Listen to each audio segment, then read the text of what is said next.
40 दिन का reading campaign में सोते क्यों नहीं नन्हे शेर, इस कहानी पे बच्चे अभिनय प्रस्तुत करेंगे। हाँ, शुरू किया जाए।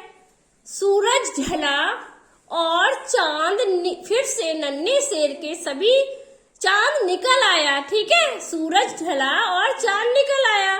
फिर नन्हे शेर के जो सभी दोस्त हैं अपने अपने घर चले गए, क्योंकि वो थक गए थे, सोने चले गए। अब नन्हा शेर क्या सोचने लगा कि अरे मैं तो अकेला रह गया, अब मैं क्या करूं। तभी तो अभी तक तो मैंने अपने दोस्तों के साथ जी भर के खेला भी नहीं।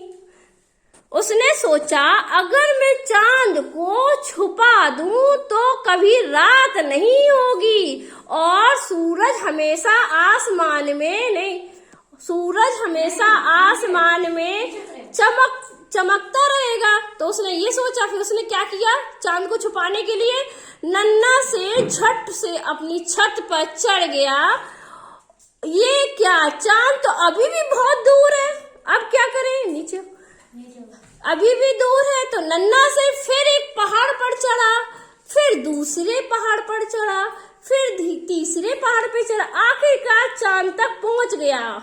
फिर उसने चांद को अपने बस्ते में छिपा दिया, बस्ती में छिपा लिया। अब क्या, रात हो गई फिर से, और रात तो गई और सूरज फिर से निकल आया। देखो सूरज निकल आया फिर से।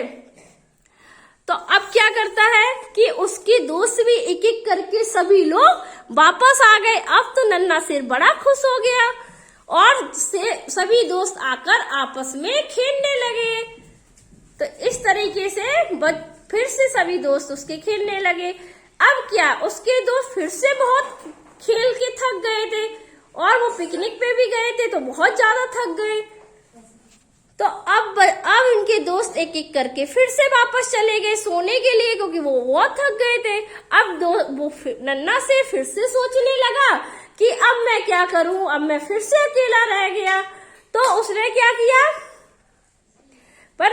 फिर उसने क्या किया, नन्हा शेर ने फिर से ये सोचा कि चलो तो फिर चांद को वापस लौटा देता हूं। तो वह उसने क्या किया, चांद को उसने वापस लौटा दिया।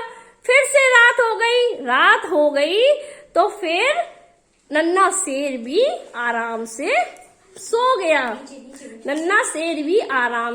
गया। मगर इस बार वह चैन की नींद सोया, क्योंकि अगले दिन रोज की तरह सूरज, फिर क्या हुआ, अगले दिन वह रोज की तरह उठा और सूरज उगा।